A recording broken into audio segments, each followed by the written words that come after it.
Hello, जय हिंद, वंदे मातरम, प्रणाम, नमस्कार, आदाब, सलाम, सत श्री अकाल।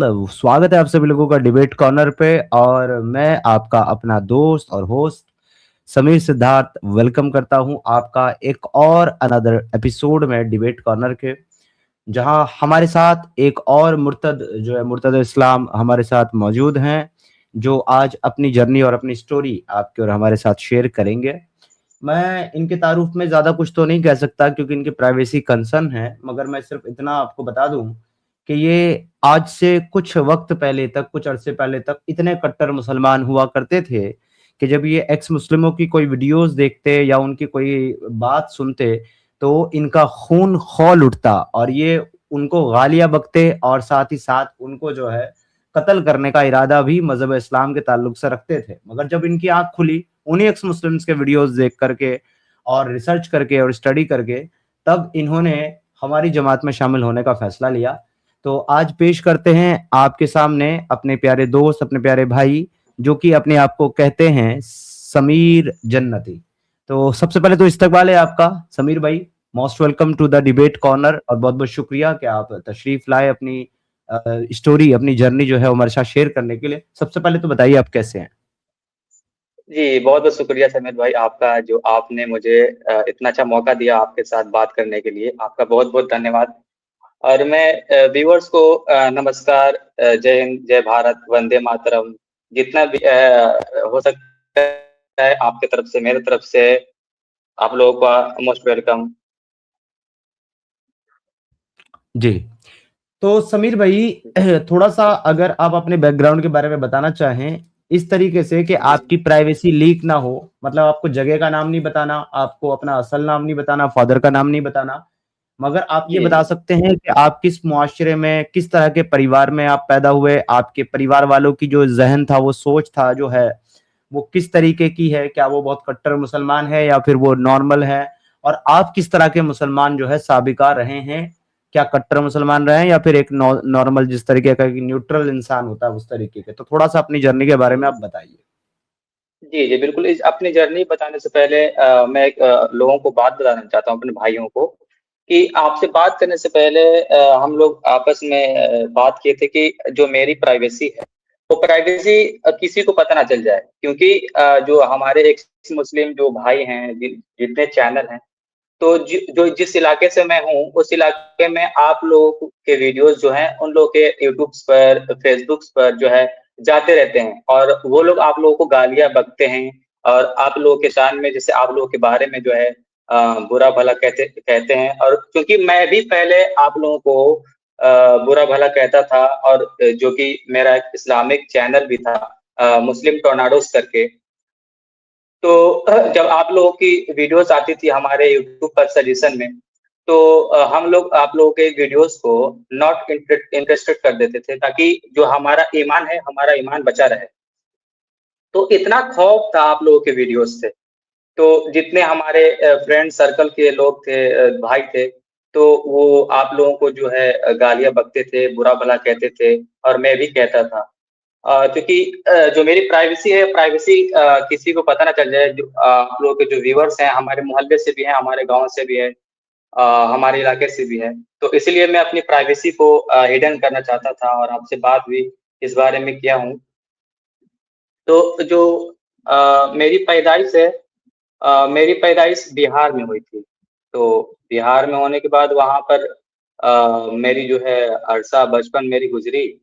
गुज़रने के बाद फिर मैं अचानक अपने नाना के पास आ गया, घर से ज़िद करके। मेरी आवाज़ आ रही है आपके पास? जी, आपकी आवाज़ आ रही है, मैं सुन रहा हूँ आपकी बात। हाँ, जी, बिल्कुल, बिल्कुल। आपकी तो बिहार में जो पैदाइश हुई और फिर आप माइग्रेट कर गए। जी। हाँ, हाँ, जो फिर है मैं माइग्रेट हो गया अपने नाना के पास। तो जो मेरी आगे की पढ़ाई थी, तो अपने नाना के पास से किया मैं। और जो है मेरे नाना जी। भी तबलीगी जमात से जुड़े हुए थे और जो मेरे अब्बा के यहाँ के लोग थे, मेरे दादा के यहाँ के लोग थे, वो मतलब एकदम कट्टरपंथी। जैसे लोग कहते हैं ना कि अगर अल्लाह की शान में गुस्ताखी हो जाए, नबी की शान में गुस्ताखी हो जाए, तो एकदम मारने काटने पर आ जाते थे। तो हुँ। आप लोगों के वीडियोज़ उन लोग के पास जाते थे, तो वो आप लोगों को भी हमारे घर वाले जो हैं, मैं वीडियोज़ दिखाता था कि देखिए आप लोग ये है इस्लाम में, तो वो लोग हमें ही बोलने लगते थे, आप लोगों को भी जो है वो बुरा भला कहने लगते थे। तो इस हिसाब से इस दिमाग के हमारे घर वाले थे। और चूँकि जो मेरे नाना थे, वो नाना वो तो तबलीगी जमात से जुड़े हुए थे काफ़ी और तबलीगी जमात का जो खिदमत करते थे और जमात में भी शामिल होते थे और मैं भी क्योंकि मैं भी 3 दिन लगा चुका हूँ जमात में। तो जो मेरी पढ़ाई है, वो पढ़ाई मेरे नाना के यहाँ से पूरी हुई। मैंने 10th जो है नाना के पास से पूरी की अपने और पूरी करने के बाद फिर वहाँ पर मैं एक इस्लामिक चैनल जो है चलाने लगा। मुस्लिम टोर्नाडोज़ करके मेरा चैनल अभी भी है यूट्यूब पर 13,000 सब करके कुछ सब्सक्राइबर है उस पर। और मैं उस पर अल्लाह की शान और नबी की शान, सहाबा की शान, उसी सहाबा की शान को बयान करता था, जो कि आज पढ़ता हूँ तो मेरी खून खौल उठती है उनके बारे में। उन लोगों को मैं आइडियल मानता था, जो कि आज मतलब अब कितना भी लफ्ज़ इस्तेमाल करूँ, वो भी कम है। तो इस हिसाब से मैं उनकी शान में कुछ शान बयान करता था और मैं इस्लामिक वीडियोज़ और ऑफ़लाइन भी मैं लोगों को दीन की तालीम देता था सॉरी तबलीग देता था और लोगों को बोलता कि एक अल्लाह की इबादत करो और नमाज़ पढ़ो, रोज़ा रखो, ऐसे करके। तो मेरे जितने भी जी, दोस्त हैं, मैं सबको बोलता था कि तुम लोग भी नमाज़ पढ़ा करो, नमाज़ पढ़ने में ही भलाई है, अल्लाह उसी में खुश है और जो है जन्नत-जहन्नम जो है बनाया गया है इसी के लिए है। अच्छे अमल करो, अल्लाह की इबादत करो, ऐसे ही करके मैं लोगों को बताता रहा था और जो मैं बहुत ही जो है पाबंद था नमाज़, रोज़े का, बचपन से ही मैं रोज़े रखता था और नमाज़ें पढ़ता था। तो मैं देखता था कि मेरी माँ जो है, वो मेरी माँ उतनी उम्र में है जो वो रोज़े रखती थी, धूप हो या ठंडी हो, वो रोज़े रखती थी। तो उसको देखकर मुझे तरस आता था कि कैसा खुदा है, कि वो लोगों को कहता है कि तुम भूखे रहो और भूखे रहने में वो खुश हो जाता है। तो जो मेरे ज़हन में वो सवालात थे, उसी टाइम से मेरे सवालात उठने लगे, फिर मैं जो इस्लामिक वीडियोज़ बनाता था। और जो इस्लामिक वीडियोज़ बनाता था, तो सहाबा की जब शान बयान करता था और जो इस्लाम की जंगें हैं, जंगों के बारे में बताता था, पढ़ता था, सर्च करता था, तो मुझे ऐसा लगता हुँ। था कि वो फ़िल्मी स्टाइल में जो है, वो फ़िल्मी स्टाइल में हर जंग जीतते थे।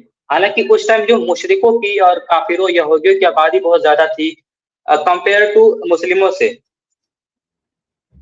जी। तो जो जितनी जंगें हुई हैं इस्लाम में, वो सिर्फ़ मुसलमान ही जीते हैं। तो इस हिसाब से देखा जाए तो वो एक फ़िल्मी स्टाइल में है, जैसे हीरो आता है स्टार्टिंग में और एंड में उसी की ही जीत होती है, चाहे बीच में कितने ही ज़ुल्म-सितम हो, लास्ट में उसी की जीत होती है। तो इसी तरह से जो है मेरे अंदर जो सवालात पैदा होने शुरू हो गए कि अ, अगर मेरी माँ ने मुझे पैदा किया है, तो मैं अपनी माँ को देखता हूँ, तो मेरी माँ के माँ को पैदा करने वाला कहाँ है? जो इस पूरी दुनिया को बनाया है, कुरान कहता है, तो उस हिसाब से वो कहाँ है? तो जो मेरे ज़हन में जो है सवालात इसी से उठने लगे और जो ये मेरे सवालात जब उठने लगे, तो हमारे एक स्कूल के हैं मास्टर, तो वो जमात के हमारे अमीर भी हैं। तो जितने भी मेरे अंदर सवालात उठते थे, तो मैं उन्हीं से पूछता था। तो वो मेरे जो सवालों के जो जवाब हैं, वो तसल्ली बख्श नहीं दे पाते थे। वो सिर्फ़ बातों को घुमाते थे। जी।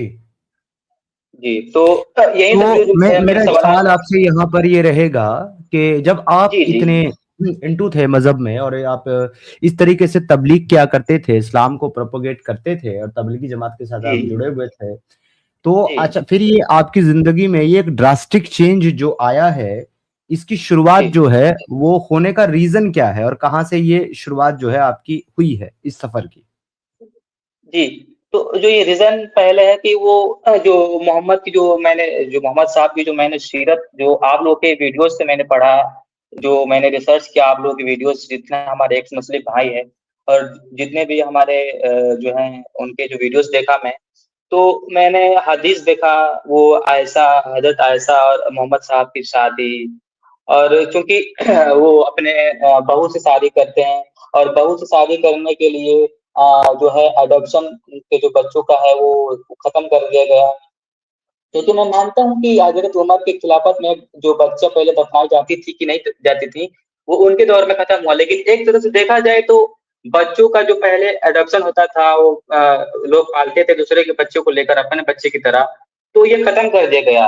और ये खत्म करने के लिए अल्लाह ने सूरत भी नाजिल की है, सूरह भी नाजिल की है कुरान में कि जो आप तुम्हारा बच्चा, जो तुम बच्चे पालते हो एडॉप्शन वाले, वो तुम्हारे एकदम मतलब अपने बच्चे की तरह नहीं है, तुम उनकी पत्नियों से शादी कर सकते हो। तो इस चीज को बताने के लिए मोहम्मद साहब ने प्रैक्टिकल कर दिया है। क्या उस जमाने के लोग अल्लाह के सूरत पर ईमान नहीं रखते? क्या बात उनकी नहीं मानते जो इस चीज को प्रैक्टिकल करके बताया गया है? जी। जी, जब भी मैं इन मौलानाओं से जब मैं जब इसी से बात डिबेट करने जाता हूँ, तो मैं उनसे 2 ही 3 सवाल पूछता हूँ कि क्या आप हज़रत आयशा की शादी से आप मतलब मुतमईन हैं? आप उनसे एप्रिशिएट करते हैं, उस चीज़ को सही मानते हैं? और क्योंकि दूसरा पूछता हूँ कि क्या कुरान में 2-4 बातें ऐसी बताओ कि जो साइंस से एकदम मेल खाता हो? और तीसरा जो है वो मोहम्मद की सीरत लोग बताते हैं कि वो बूढ़ी कचरा फेंकती थी ऐसे-ऐसे करके, तो वो जो है उन सब बातों को छोड़कर बाकी जो बातें हैं उन पर मैं गौर करता हूँ और उन पर बातें करता हूँ। और जो ये यही सब बातें जो मेरे ज़हन में आती गई और मैं आप लोगों के वीडियोज़ देखता गया और जो मेरे ज़हन जो है आज मैं एक एक्स मुस्लिम बन गया हूँ। तो आपने समीर भाई किसी आलिम दीन के साथ राब्ता करने की कोशिश की और अपने सवाल जो है उनके सामने रखें और आपको कोई जवाबात अगर उसके मिले हों, तो इस पर भी थोड़ा-सा रोशनी डालें? बिल्कुल, बिल्कुल। जो मेरी जो डिबेट हुई है, वो बड़े-बड़े प्रोफ़ेसर जो हैं अलीगढ़ के एमबीए में पीएचडी किए हुए हैं और जो जमात से वो बहुत सालों से जुड़े हुए हैं। तो ऐसे जो हैं 2 लोग से मेरी डिबेट हुई है, ऐसे जो जो बड़े-बड़े प्रोफ़ेसर हैं और जो जमात से काफ़ी दिनों तक जुड़े हुए हैं, 3-3 जो हैं, तो जी, उनसे जी। मेरी राब्ता हुई है। किसी से 2 घंटे बात हुई है, किसी से 1 घंटे बात हुई है, किसी से 4-4 घंटे बात हुई है। तो जो मैं अपने सवालें रखता था, तो वो सवाल जो है, वो सवाल को एक तरफ से जो है, अगर उनका जो साइंस का दामन पकड़ना रहता है, तो वो साइंस का दामन पकड़ कर अपने आप को सही बताते हैं। और जहाँ साइंस का एक इनकार करना रहता है, वहाँ साइंस का इनकार करके अपने आप को मतलब बहुत अच्छे, महान समझते हैं। जी, मैं ये कह रहा था कि वो लोग जो है चेरी पिकिंग करते थे, पिक एंड चूज़ करते थे और जहाँ साइंस उनको हाँ, दुरुस्त लगता हाँ। था, वहाँ साइंस को ले लेते थे, जहाँ हाँ, हाँ, छोड़ना हाँ। ज़रूरी लगता था, बिल्कुल, वहाँ छोड़ बिल्कुल। देते थे और आपके बिल्कुल, बिल्कुल, सवालों के बिल्कुल। जवाब जो है उन्होंने नहीं दिए। जी, बिल्कुल नहीं दी, नहीं दी। और जो एक एक और हैं, वो अलीगढ़ के प्रोफ़ेसर हैं, वो एमबीए में पीएचडी किए हुए हैं और जो उनकी जो हुँ। जॉब है, जो काम जो टीचर हैं, वो पढ़ाते हैं, प्रोफ़ेसर हैं। तो जब उनसे मेरी बात हुई, तो उनसे बात करने से पहले जो हमारे आमिर साहब हैं, तो जी, वो उनसे राब्ता कराए मुझसे बात करने के लिए। तो वो कहा है कि उस बच्चे से मैं सिर्फ़ 10 मिनट बात करूँगा। जी। जो अलीगढ़ के प्रोफ़ेसर थे। तो वो मुझसे 1 घंटे बात किए, क्योंकि वो बोले थे कि 10 हुँ, मिनट बात करूँगा। जब अपने में सवालात रखने लगा तो वो मुझसे 1 घंटे बात कर लिए और उनको ठीक कहीं है। मीटिंग में जाना था। तो वो 1 घंटे में वो 35 मिनट तक अपनी ही बातें रखे हुए हैं और सिर्फ़ मैं जी किया हूँ उस मतलब उस गुफ्तगू में। तो फिर बाद में चल के वो जब बातें बताने लगे तो वो इमोशनल हो गए। मेरे जी, सवालात रखने से पहले ही वो अपनी बात बताने लगे, क्योंकि वो पहले भी वो मतलब कुछ नहीं मानते थे, अल्लाह पर नहीं मानते थे, रसूल को नहीं मानते थे, मतलब ऐसे ही हम लोग जैसे हैं, वैसे ही थे वो। तो फिर उन्हें हुँ, किसी ने बताया कि अल्लाह को अगर देखना है, अगर महसूस करना है, तो जमात में जाइए। तो वो जमात का सहारा लिए। जमात में जी, जब गए और वज़ू बनाकर और जब वो नियत बाँधे, तो वो बोल रहे थे कि जो हमारा दिल और दिमाग है, वो मेरे कंट्रोल में ना होकर किसी और मर्सीफुल जो है पावरफुल किसी और के हाथ में था, यानी उनके हिसाब से अल्लाह। तो वो जी, उसी टाइम जो बात बताने लगे, तो उसी टाइम वो इमोशनल हो गए, रोने लगे। तो जो मेरा सवाल करने का जो नज़रिया था, वो बदल गया एकदम। मतलब अब जब रोने लगे, वो इमोशनल हो गए, तो फिर मैं क्या सवाल करूँ उनसे? ये मुनासिब नहीं है मेरे हिसाब से। तो कुछ बातें जो आपको उन्होंने बताया, कुछ छोटे-मोटे बात जो है मैंने अपनी रखी। वो बोले कि अगर तुम्हें खुदा को देखना है, तो खुदा को देखने के लिए 3 ही उपाय है, 3 ही तरीका है। जब ये तुम आज़मा लोगे तो तुम्हें खुदा ज़रूर मिलेगा। पहला तरीका बताया कि साफ-पाक होकर मस्जिद में जाओ और अच्छे से नमाज़ पढ़ो, एकदम रो कर। और दूसरा तरीका उन्होंने बताया कि अच्छे से पाक-साफ होकर कुरान पढ़ो और तीसरा कि किसी आलिम दीन के पास बैठो। तो मैंने उनसे सवालात किए कि जब एक खुदा को ढूँढने के इतने ही तरीके हो सकते हैं, तो जो हम इतने बड़े-बड़े एग्ज़ाम निकालते हैं, इतनी बड़ी-बड़ी परेशानी उठाते हैं एक एग्ज़ाम के लिए, तो वो दुनिया को बनाने के लिए सिर्फ़ ये नहीं यही 3 तरीका कैसे हो सकता है खुदा जी।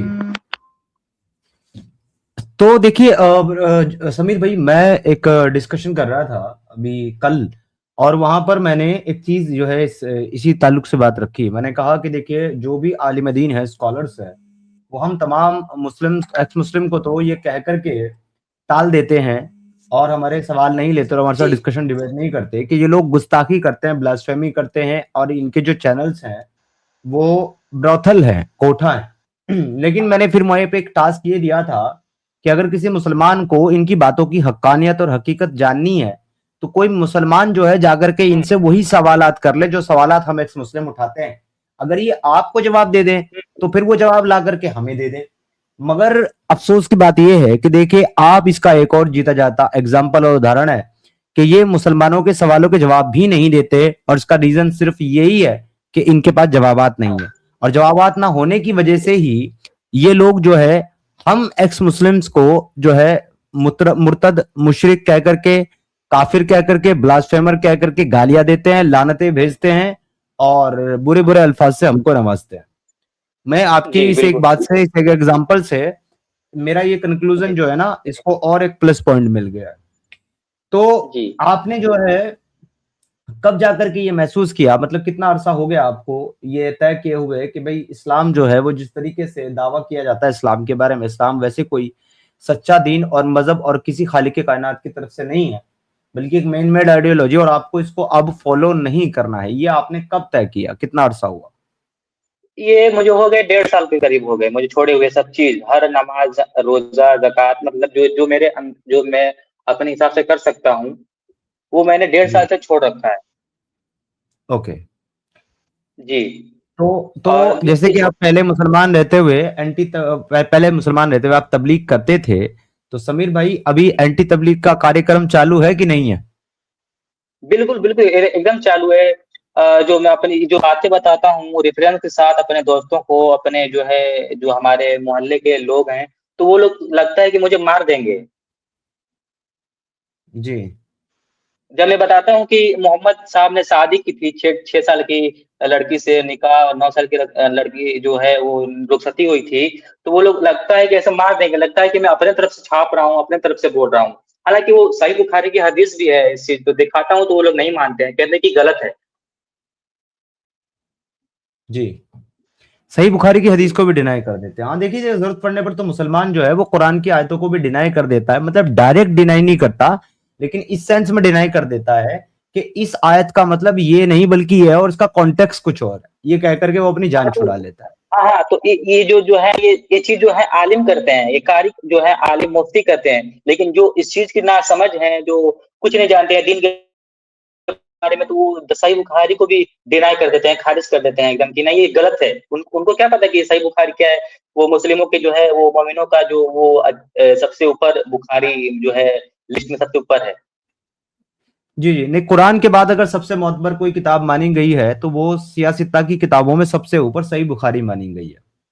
लेकिन ये देखिए, जी। सुन्नी मजहब का, सुन्नी मसलक का ये मामला है कि वो बुखारी को मानते हैं। जो शिया हजरात हैं, उनके लिए सबसे मोतबर किताब जो है वो कुरान के बाद वो उसूल काफी है।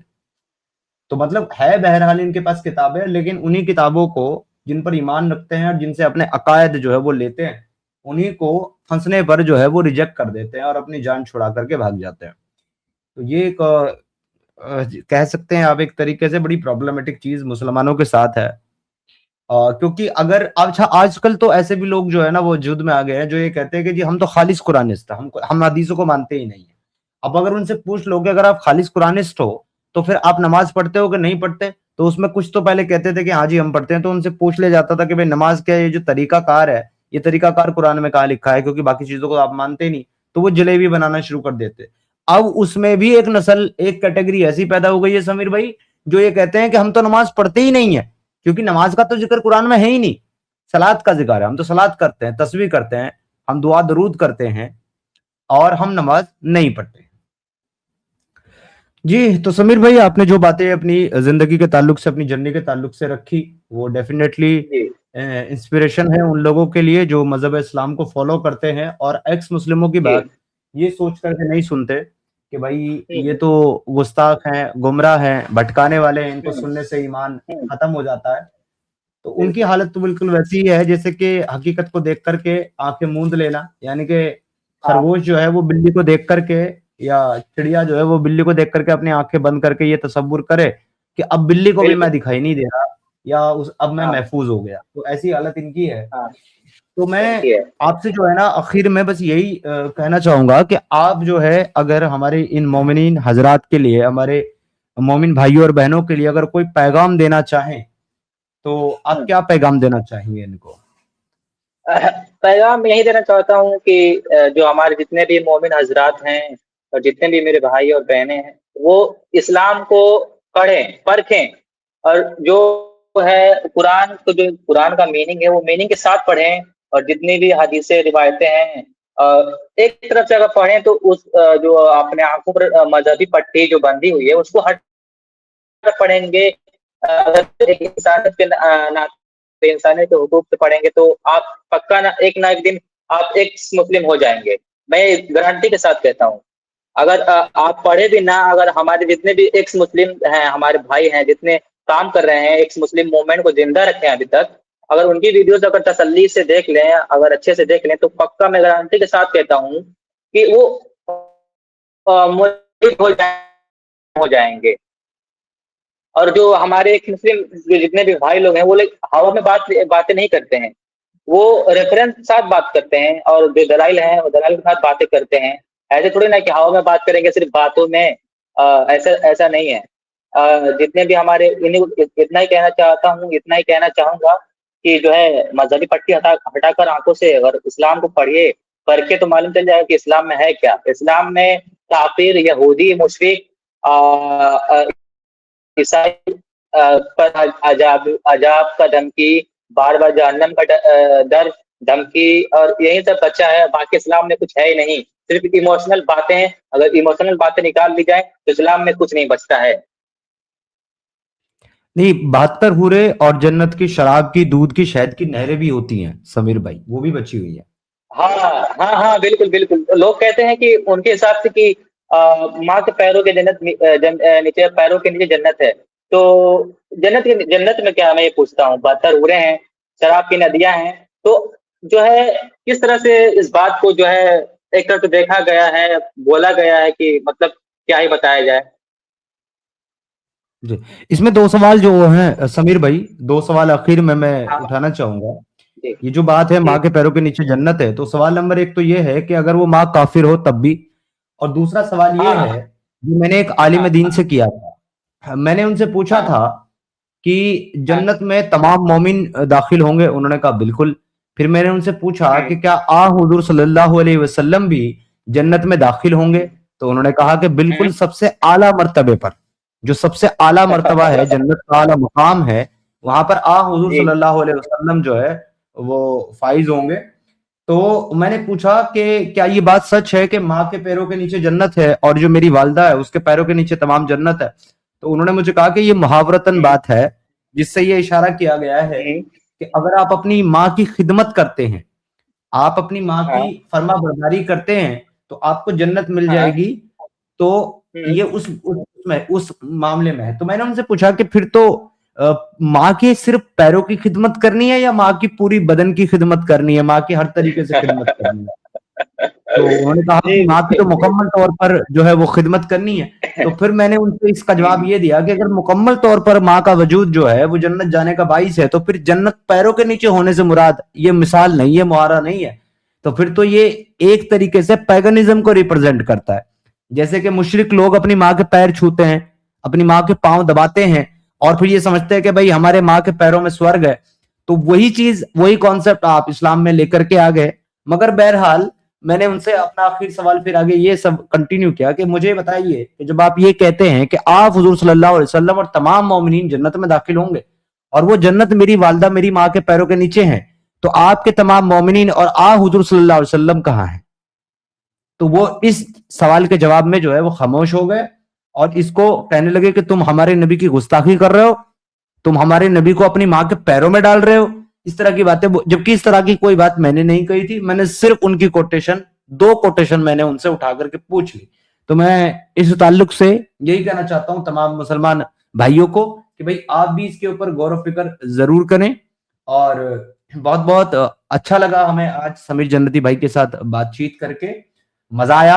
और इनकी जर्नी डेफिनेटली मुझे लगता है कि इंस्पिरेशनल होगी बाकी लोगों के लिए भी जो इस्लाम में हैं, लेकिन उस जो है मकाम पर आकर के खड़े हो गए कि अब मजहब इस्लाम उनको नहीं जच रहा, नहीं समझ में आ रहा, और वो इस मजहब को छोड़ करके अब इंसानियत के रास्ते पर चलना चाहते हैं। तो ये एक और एपिसोड था हमारा, एक मुर्तद के साथ में, एक मुल्हिद के साथ में। और मैं उम्मीद करता हूं कि ये एपिसोड जो है आपको पसंद आया होगा और इससे आपकी नॉलेज में इजाफा हुआ होगा, और साथ ही साथ उन लोगों को एक मोटिवेशन और एक इंस्पिरेशन मिला होगा जो इस बारे में तय तो कर चुके हैं कि इस्लाम कोई मजहब नहीं है, खालिक कायनात की तरफ से एक मैन मेड आइडियोलॉजी है। मगर ये आइडियोलॉजी जो है वो अब आज के जमाने में, आज की दुनिया में प्रैक्टिस करने के लायक नहीं है। तो ऐसे लोगों को के लिए इंस्पिरेशन है हमारे जन्नती हाँ समीर भाई जैसे लोग और हमारे जैसे लोग। तो आप उनसे कुछ ना जी कुछ सबक लें, इबरत लें और इंसानियत के रास्ते पर चलें। तो एट द एंड मैं आपसे कहना चाहता हूँ समीर जन्नती भाई, बहुत बहुत शुक्रिया अपना कीमती वक्त हमारे साथ शेयर जी करने के लिए, अपने थॉट हमारे साथ शेयर जी करने के लिए और मैसेज देने के जी लिए। बहुत बहुत शुक्रिया, thank you so much. At the end कुछ कहना आपका भी चाहें बहुत लास्ट 1 मिनट में तो प्लीज ऐड कर सकते हैं। हाँ, मैं यही कहना चाहता हूँ कि वही जो जितने भी हमारे मोमिन हज़रात हैं, और पहले तो जो है मैं अपनी बहनों को जो है इनवाइट करना चाहूँगा कि इस चीज़ में बढ़-चढ़ कर हिस्सा लें, क्योंकि इस्लाम में जितना कहा जाता है कि औरतों का हुकूक है, कुछ हुकूक नहीं है। जितना इस्लाम और जितना उलमा, जितने मौलाना लोग कहते हैं कि औरतों का हुकूक है, वैसा कुछ हुकूक नहीं बताया गया है इस्लाम में। यहाँ तक कि औरतों को जो है इत्र लगाकर बाज़ार में जाने की भी परमिशन नहीं है। तो अपने आप को वो बहुत अच्छे समझते हैं चार दीवारी में औरतों को रख कर कि नहीं हमारी जो है हमारी कौम की औरतें हैं, तो वो बहुत अच्छी हैं। नहीं, नहीं, उनको बाहर छोड़कर देखिए आप एक हिसाब से, आप उनको खुले आज़ादी दीजिए, फ्रीडम दीजिए।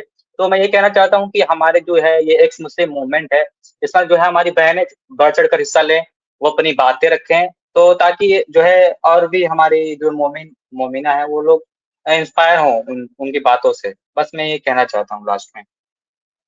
जी, जी। तो बहुत-बहुत शुक्रिया समीर भाई फॉर जॉइनिंग अस आज हमारे एपिसोड में आने के लिए और हमारे प्रोग्राम में आने के लिए आपका तहे दिल से बहुत-बहुत शुक्रिया। बहुत अच्छा लगा बात करके। अपना ख्याल रखिएगा। Take care brother, love you. जय हिंद, जय जी, भारत, वंदे मातरम। जय हिंद। जी, खुदा तो ये थे हमारे साथ समीर जन्नती जो कि अब अपने आप को एक्स मुस्लिम कहते हैं और मानते हैं। तो अगर आप भी हैं एक्स मुस्लिम और आप भी करना चाहते हैं अपनी जर्नी हमारे साथ शेयर ताकि और लोग उससे मोटिवेट होकर के इस मजहब इस्लाम इस कल्ट से बाहर आए, तो this is the time right now. अभी कांटेक्ट कीजिए मुझे नीचे दिए हुए टिकर के हमारे मेल आईडी पर या मेरे इस व्हाट्सएप नंबर पर। तो आपको मैं अवेलेबल मिलूंगा और आपके साथ हम एक बहुत बेहतरीन वाला डिस्कशन करेंगे ताकि लोग उससे मोटिवेट होकर के इस्लाम से बाहर आए। आज के लिए इतना ही, फिर मिलेंगे आपके साथ किसी और गेस्ट को लेकर के एक नए एपिसोड में। तब तक के लिए अपना बहुत सारा ख्याल रखिएगा। Thank you so much for being here. Please like कीजिए इस वीडियो को, शेयर कीजिए और अपने दोस्तों तक पहुंचाइए और अपना बहुत सारा ख्याल रखिएगा। इंसानियत का ख्याल रखिएगा, इंसानियत को बचाइएगा। जय हिंद, वंदे मातरम, भारत माता की जय, जय इंसानियत।